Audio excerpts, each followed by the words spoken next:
cuento lo que veo, otra vez no me creerás.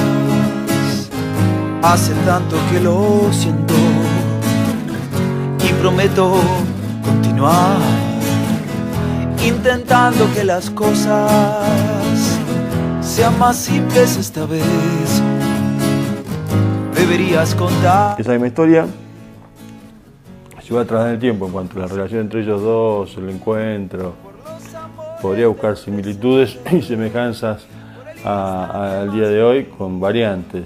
Pero lo que sí no tendría hoy es este tema de cómo el contexto modifica las relaciones personales, o cómo la ideología, la filosofía individual que se mezcla con lo que pasa en términos colectivos, puede haga que una pareja, que una relación se modifique a partir de eso. Hoy es impensable, digamos, porque las relaciones pasan por otro lado. Entonces creo que eso era una de las cosas que marcaba las relaciones entre las personas, digamos. Me parecía que eso era un tema dentro de la película y que era un tema del cual la película habla y también por el cual me parecía interesante trasladar esa relación en ese momento, porque es de alguna forma cómo aparece la historia más grande en la historia individual. Es decir, aparece a partir de ahí. El Rosalioso sí está porque hay dos momentos importantes de la película en cuanto a quizás a cosas que suceden o hasta despliegue de producción, donde bueno, son momentos puntuales de dos manifestaciones, marcha o lo que fuera, que tuvieron que ver con esa época. Pero después la época o el momento histórico aparece a partir de eso, ¿no? A partir de cómo en la relación se inmiscuye lo público. Todo parte porque originalmente la película que no iba a ser esta iba a ser otra.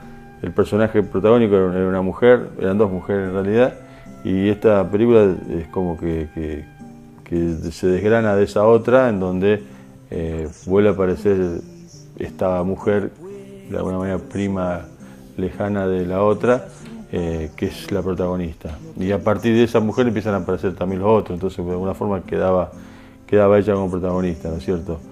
Creo también que el personaje de ella es un personaje muy prototípico de aquella época.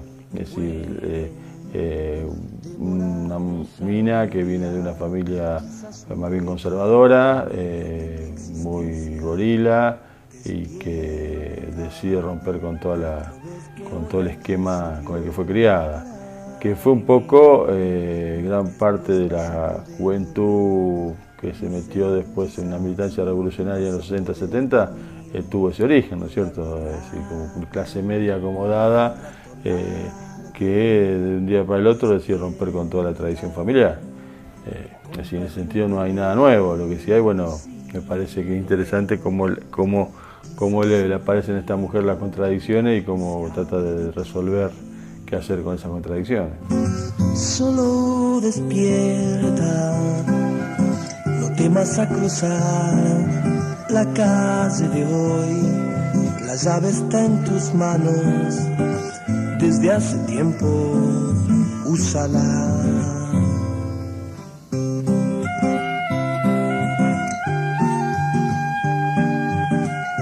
Sí, ese personaje para mí marca también algo de ese momento, que es toda la cuestión cultural, musical, artística, y que está mucho más marcada, me parece, por la música, con un personaje también que está a destiempo de lo que uno puede pensar en cuanto a la reconstrucción de época. Si uno se pone, digamos, demasiado exquisito en cuanto a buscar un músico de esa característica en un ambiente de esa característica, diría que era más difícil encontrar ese músico metido entre esa gente que metido en otro lado, y es más probable que ese músico lo encontrara en Buenos Aires y no en Rosario. Pero de hecho que esos músicos existían en aquella época, en aquel momento, y bueno, Lito Nebbia y Los Gatos salieron de acá y antes del 69. Entonces, digamos, no es extraño que hubiera un músico así en esta ciudad, por más que estamos trabajando sobre una idea, digamos, de armar un músico con pedazos de otros músicos, ¿no es cierto?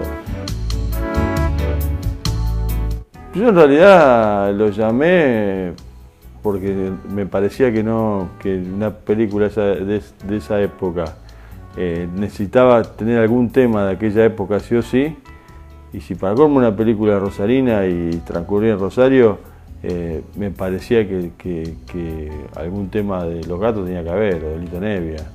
Entonces fue esa bueno, voy a agotar la instancia de que antes de empezar a trabajar sobre la posibilidad de componer algo parecido a eso, de buscar otra alternativa, me parecía que lo de Nevia era lo más lógico. Y el loco se enganchó mucho, porque de hecho hay 3 temas de él en la película. Uno que es una versión original del 69, del tema del año del 69, que es el chico solista de él, que me dio la grabación. De las otras justamente hizo reversiones porque él no tenía los derechos. No tenía la posibilidad de darme las grabaciones originales, pero inclusive en el tema de La Balsa, que yo le pedí que me la grabara en tiempo de bossa nova porque él la había compuesto supuestamente así. Se enganchó con esa idea y la grabó y quedó ahí también como un chiste, ¿no? Porque el que se da cuenta la escucha y se hace la balsa. Y la balsa, pero eso no es solamente la balsa, sino que la balsa y la toca Lito Nevia.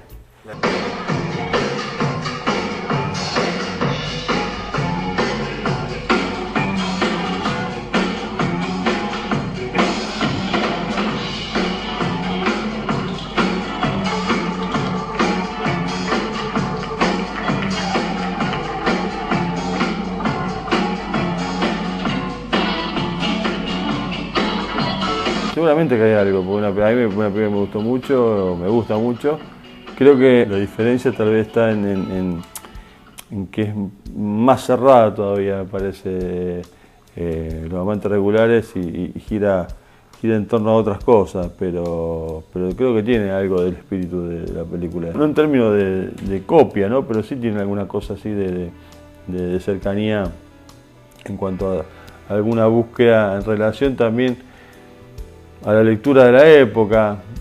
Hay una diferencia. Philippe Garrel, el director de Los Amantes Regulares, tenía 18 años en ese momento y de alguna forma es una película autobiográfica, ¿no? Entonces también es una lectura muy personal sobre la historia, totalmente distinta a la que uno puede hacer por no haberla vivido de la misma manera que él. Pero sí, yo es una película que la tomo como referencia. Yo creo que la historia en sí es una película que de alguna forma te tiene que encontrarte con la historia para seguirla. Que la peli podía no entrar en la historia y podía entrar en el mundo y el clima de los personajes si te interesaba, y si no te interesaba nada, ¿no? Pero no, es más, el montaje de la peli podía ser el que fue o podía ser 5 variantes más sobre Esta película, la edición, la estructura de la película no puede ser otra que la que tiene, digamos. Es como una película que está más estructurada sobre lo que la sostiene en cuanto a la narración, y es una película, me parece, también más sólida, si querés, una película más sólida en términos de historia. Entonces, una película más sólida a partir de que aceptás la historia, ¿no es cierto? Es decir, después si no te gusta la historia, la podés cuestionar de cualquier lado, ¿no? Pero si aceptás la propuesta, entiendo que una película tiene solidez.